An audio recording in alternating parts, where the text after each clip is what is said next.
CataractCoach.com, and we're watching a young resident who's in his training, and he's going to be doing cataract surgery here, and for the first time, he's going to succeed at a Phaco chop maneuver. So I want to show you that. If you want to see just the Phaco chop, you can zoom ahead to about the 4-minute mark. But I think there's a lot of benefit to you to see how the beginning of the case unfolds, because a lot of the steps here are very crucial for setting up success later on. And that first step is there, the trypan blue dye. Let's just cut ahead to putting in viscoelastic now.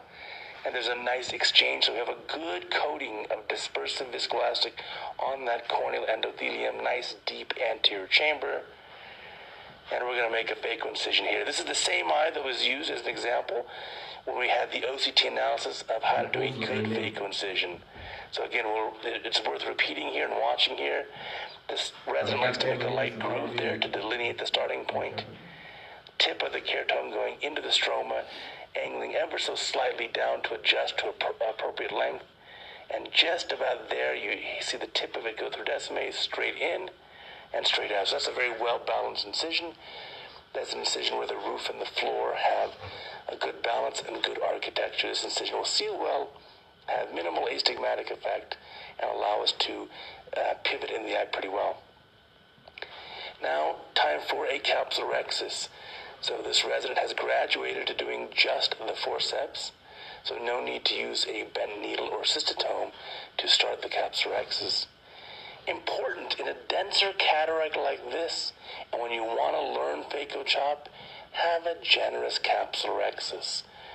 A 3 or 4 millimeter capsulorhexis is going to make it very difficult to learn the chop technique for a novice surgeon. So here, this is a generous capsulorhexis, aiming for about a 5.5 millimeter diameter. Also, this is a very dense lens, a lot of nuclear sclerosis, and this means that we need to chop it into many pieces before bringing them out of the capsular bag. There won't be a whole lot of cortex material in this eye.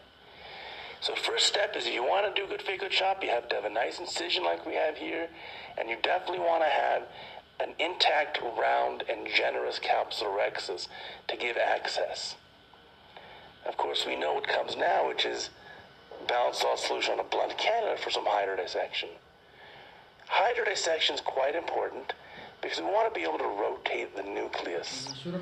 If the nucleus spins in the capsular bag, we know it's going to be easier for us to rotate it during our multiple chop maneuvers. So let's see, there's a rotation coming up here, and that's almost. Trying again. Again, more hydro dissection can be performed then, but you do want to ensure that the nucleus is spinning and mobile in the capsular bag. That's going to make a world of difference. So now in the opposite direction, and now the nucleus certainly spins. You saw that? That nucleus is definitely spinning. That looks great. Now for the phaco chop technique here, we need to have the probe with enough metal on the tip exposed, and we've talked about that. A high enough vacuum setting, so at least 400 millimeters of mercury. We want a reasonably high flow rate, at least 30 cc's a minute. And you have to have a corresponding bottle height or infusion pressure to balance that out. Now the trick here is the technique. It's not the phaco settings as much. It's the surgeon's hands. So there's the chopper going in the eye, phaco probe going in the main incision. The probe is going to be embedded into the deep, meaty central part of the nucleus. There it is. Chopper is now placed. Two instruments are brought together and then pulled apart, and there is the chop. So this resident did a great job there. And notice the extra pulling maneuver there to make sure the two halves are separated. Nucleus is rotated nicely. Going to buzz the phaco probe in again, pass the chopper around the equator, and separate out that first quarter. And so this is a really good job. That first quarter there is mobile, and then now the lens, if we want, can be further sub-chopped. So here the resin's going to rotate to the second half and see if this can be chopped and have a full 4 quarters. So buzzing in the probe, I don't know if that's a good enough grip right there. See, the tip's not buried. And then you can try chop, but if the tip's not buried, nothing really happens. And so this is a good example where we want to re-grasp the nucleus with the phaco probe, buzz in, then it can chop. If the phaco probe is not holding the piece, it's very difficult to chop it.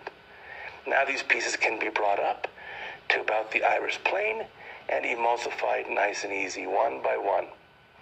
Once the first piece is aspirated out of the eye, there's a lot more working room, and it's easier to bring up the subsequent pieces.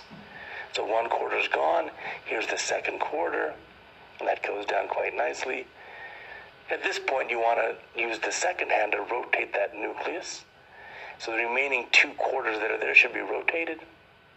So they're brought in front of the phaco probe instead of underneath the phaco probe. So that's a good rotation, and the pieces can come up. So this is a beautiful case, and it made the resident, of course, very happy that he finally got the hang of this technique. And he was also surprised that it was so much more efficient in terms of not just time, but the amount of energy placed in the eye compared to divide and conquer. So if you're resident training, I certainly encourage you, you need to learn the phaco chop maneuver during your training program. It is certainly the more modern way and more efficient way of doing cataract surgery.